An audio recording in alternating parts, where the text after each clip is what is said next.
Greetings and welcome. So, in our lesson this morning, we talked about prayer, and we talked about one of the difficult parts of prayer is that you don't always know what's going to happen. You don't know what God is going to do. You don't know if you're going to get what you ask for. You don't know if you're not going to get what you ask for. And there's so many variables that make it impossible to verify how successful it was or what percentage of times it works and doesn't work. And so, because of that, there are some people who I think are predisposed to disbelieve who will look at prayer and say, there's nothing, there's nothing useful there. They'll look at the evidence and they'll say that it's a useless waste of time. Other times, people who perhaps do believe will be very persuaded by the answered prayers and by good things that happened after prayer, and they'll believe in the power and purpose of prayer. Um, but I think even among people who believe, there are those times when it's like you're praying and you're praying and you're praying, and nothing seems to be happening. And you grow weary and frustrated and perhaps even doubtful. And what we talked about was how that feeling right there is all the way through the Bible. Like, even the people who wrote Holy Scripture and even some of the most righteous people that you read about, they experience that doubt. When you read through the Psalms, it's all the way through there of people who have prayed to God and they're actually doubting because of prayer, because it seemed like God did not answer their prayers. And so I wanted us to be aware that that's something you'll face. That's something that will happen throughout your Christian walk. But one of the beautiful things about prayer is you can tell God even that. You can, even in your moments of doubt, in anger and frustration, you can lay that out before God.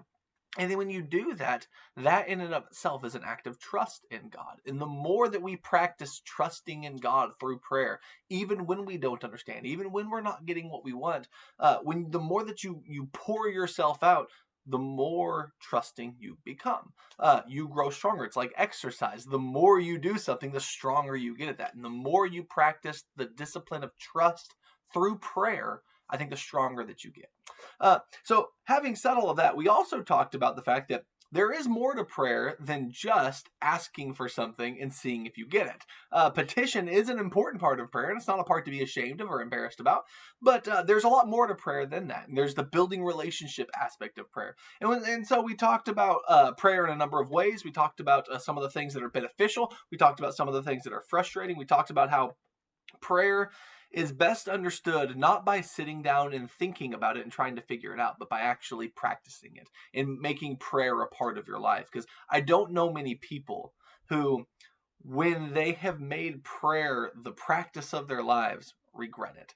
I think people who doubt prayer the most are people who were the least familiar with it, people who perhaps don't spend a significant amount of time. And so, one of the things that I thought we could benefit from was making more time for prayer throughout our week.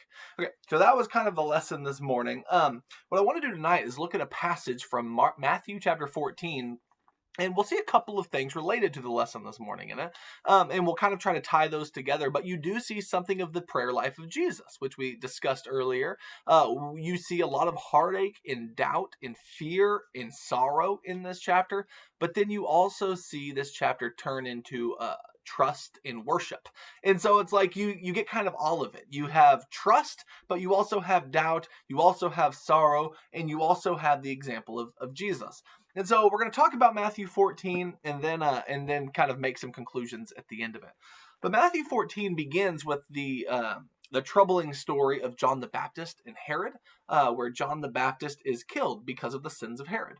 Herod has sinned by taking his brother Philip's wife to be his wife, and John the Baptist has been preaching against this act of adultery and this act of wife swapping within the family and all of that.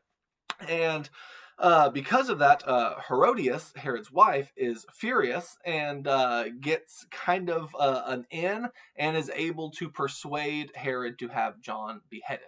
And so John the Baptist dies at the beginning of chapter 14. John the Baptist has been like this this important guy and this powerful preacher and someone who, baptized Jesus all the way back in chapter 3 of Matthew. And yet here we see him come to his fate, come to his end at the hands of a wicked king. And it's kind of a precursor to what's going to happen to Jesus, where Jesus himself's life will come to an end at the hand of a wicked king, or at the hand of a wicked ruler who kind of represents the Roman Empire. And so when you read this, Matthew 14 begins on a dark note. And Jesus hears about the passing of John in chapter 14 and verse 13. It says, "Now when Jesus heard about John, he withdrew from there to a boat, to a secluded place by himself. And when people heard of this, they followed him on foot from the cities." Okay, so two things happen right there. Jesus hears about John and he goes to be by himself. One of the things we spoke about is Jesus was often in the habit of withdrawing by himself to secluded places to spend time in prayer. And when he hears about the passing of John, that's exactly what he wants to do. He gets in a boat, he goes to spend time by himself in prayer. But the other thing that happened is people hear about it, and so the crowds follow him. Jesus has a hard time getting away sometimes. Jesus needs this time. Jesus needs to be by himself. He needs to be spending this time mourning and lamenting and praying because something very deep and painful has happened in his life, the passing of John the Baptist. And so Jesus goes to do this, but sometimes the thing you need gets interrupted by ministry opportunities and things like that. And so these crowds follow Jesus. And in verse 14, when he went ashore, he saw a large crowd, and he felt compassion for them and healed their sick. So Jesus could have been feeling compassion for himself. He lost someone very near and dear to him, but instead he sees the crowds and he feels compassion for them. And so from this, we move on into the story of Jesus feeding the 5,000. And he asks his disciples, but his disciples, they seem to be kind of confused about the way they could feed so many people. They say just send them away so that they can go take care of food by themselves.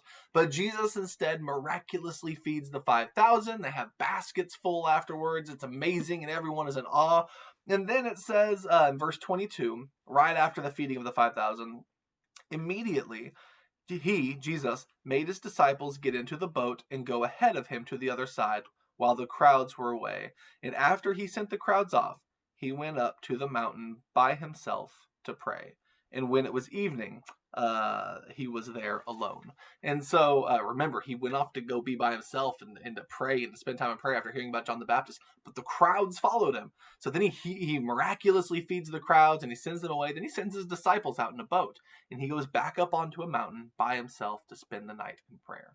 And so Jesus is taking prayer very seriously. He needs this prayer. He is in pain. He is disturbed and distraught by the passing of John, by the murder of John. And so Jesus spent time in prayer because of that. So that's one of the things that we talked about, how prayer is one of those opportunities for lamentation, for sorrow. You can thank God in prayer, and there's always things you can thank God for, and you can rejoice always and pray without ceasing, and in everything give thanks, and I think that's very valuable. But I also think there's time for just tearing your heart open and pouring yourself out before God. And there's times where sorrow is one of the greatest motivations for prayer, and I think you're seeing that in the life of Jesus right here.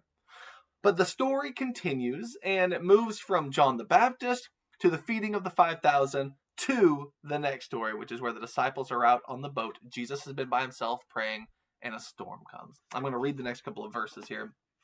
Matthew chapter 14 in verse 24. But the boat was already a long distance from the land, battered by the waves, for the wind was contrary. In the fourth watch of the night, Jesus came to them, walking on the water. And when the disciples saw him walking on the sea, they were terrified, and they said, "It is a ghost," and they cried out in fear. But immediately Jesus spoke to them, saying, "It is I. Take courage. Do not be afraid." And so Jesus spends time in prayer, and then his disciples, while he is, I guess, recharging, they are becoming more and more terrified. The storm is out, the wind is contrary, the waves are roaring, and then they see someone walking on the water, and they have no clue who it might be, and so they believe it's a ghost, because who else can walk on water? And they're terrified, and they are at an all-time low when it comes to their faith and their understanding right now. And Jesus tries to reassure them, "It is I, do not be afraid." And he lets them know that they ought to take courage. And so Peter hears this in verse 28, And this is one of the ways that Matthew differs from the other Gospels, which record the same account, because Matthew includes a little story about Peter. This is the only place where Peter is mentioned to have gotten out of the boat and walked on the water. In verse 28, Peter said to him, Lord, if it is you, command me to come to you on the water. Now that's awesome, by the way, of Peter, because Peter's been paying attention. Jesus just fed the 5,000. I think they're supposed to learn some things from that. And this gives you the impression that Peter is learning a little bit. And he's thinking, okay, if Jesus can walk on the water, and if that's really Jesus, then I should be able to also. He could, I don't think out of his own power, but out of the might of Jesus, Peter would be able to do this incredible feat also. And so I think Jesus is pretty proud of that answer. And verse 29, he says, "Come." That's I have to imagine Jesus is happy that that Peter has decided to take this rather dangerous act of faith for no other reason than he knows that it's Jesus there. So imagine where they were just a moment ago. It's a ghost. We're going to die. Everything's terrifying and scary. And now it's Peter putting his life on the line because he knows he's near Jesus. And as long as he's near Jesus, he knows that nothing can stand in the way. And so this is an awesome moment. And it lasts for a while. If you keep reading verse 29, he said, "Come." And Peter got out of the boat and walked on the water and came toward Jesus. All right, what I want to do is use this story right here as something of an allegory, just for the next few minutes. As we think about our lesson this morning, we think about prayer. And here's basically the allegory I want you to think of. I want you to think of Peter getting out of the boat as analogous to you putting your faith in Jesus to become a Christian. All right, you have gotten out of the boat and now you're on the water. Why? Because of faith in Jesus, and you are walking through the storms of life with Jesus. All right, that's a powerful thing, and that's kind of the decision that we made when we became Christians. No matter what this world tells me, Jesus is who I follow. Jesus is who I put my faith in, my trust in, and I'm going to live for him now. And Peter is on the boat where nothing makes sense now, except for the fact that he's close to Jesus. He could never have done this before. The only reason he's out of the boat is because of Jesus. And the only reason he's able to stand is because of Jesus. The only way we as Christians stand is because of Jesus. The only way we survive as Christians is because of Jesus. And so Peter's this exemplar right now of our Christian walk. And he's about to become an even better exemplar of our Christian walk, because what tends to happen is you're on fire for a minute, but then you start looking around and you realize, wait a minute, I'm still in this world. He starts looking around and he starts realizing, wait a minute, I'm still in the middle of a storm and I'm on the water. And so the world is full of things that can cause doubt and fear and pull you away from Jesus. And the storm is full of things that can cause Peter to sink. And so, verse 30, it says, "But seeing the wind, he became frightened and began to sink." And so Peter starts looking around, and it dawns on him exactly what's going on here. And he takes his focus off of Jesus to the storm, to the wind, to the waves, to the water beneath his feet. And if you put your focus on those things, no, you can't stand. None of us could ever stand. And I think when you take your focus off of Jesus and you put it on all of the things of this world, you won't stand. You'll get sucked in by them, not out of bad motives, but because it's really hard to do what Jesus is calling us to do. And if you lose your focus on why you're doing it, then there's nothing else to stand on. You've lost your foundation. You begin to sink. All right, so we talked this morning about how there are things in this life that can cause us to doubt, and things in this life that can frustrate us, right? Sometimes that's unanswered prayers. Sometimes you're looking around at our society and in our world, and you're like, people are losing their minds. Or you think you look around and there's people are dying in large numbers. When you talk about COVID, or you talk about racial reconciliation, or you talk about police, or you talk about rioting, or you talk about all of these different things, there's so many diverse and different perspectives on it, and there's so many different people who have different attitudes about what's going on, and a lot of that is motivated by what information they're taking in, because not all sources of information are equal. Not all sources of information have the same agenda, but all sources of information pretty much do have an agenda. And so people often like to find the one that matches their agenda, and then that's their source, and then they get overcome by it. And I think that all of these things, they are important and they matter, just like the wind and the sea and the storms. That stuff matters, right? It'd be crazy to be a sailor and think that didn't matter. But I don't think any of those things should cause us to take our focus off of Jesus. I don't think any of the things going on in the world, no matter what they are, whether it's like intense Roman persecution against early Christianity, whether it's a virus, whatever it is, it shouldn't cause you to take your focus off of Jesus. As a matter of fact, Jesus is the only lens through which you should view all of these other things, right? But all of these things can become things that take our focus away. All of these things are things that can cause us to doubt, especially if you've been praying about them and you're looking around and it seems like things are getting worse in some ways, or the economy is not what it should be and that's hurting you, or like all of these different things are things that can fill us with stress and anxiety and worry, and they can take our focus off of Jesus. And if you've been praying about them and it seems like your prayers aren't being answered, that's the type of thing that can take your focus off of Jesus. To stick with the allegory, that's the type of stuff that can cause you to sink. So Peter begins to sink, and you might find yourself sinking. Now, here are your options. What happens a lot, and I've seen this happen, and it's troubling when this happens, is that when people begin to sink because of the cares and concerns and worries and stresses and frights and doubts of this life, they're sinking thinking God doesn't care. And so at the moment they need God the most is the moment they turn their back on him.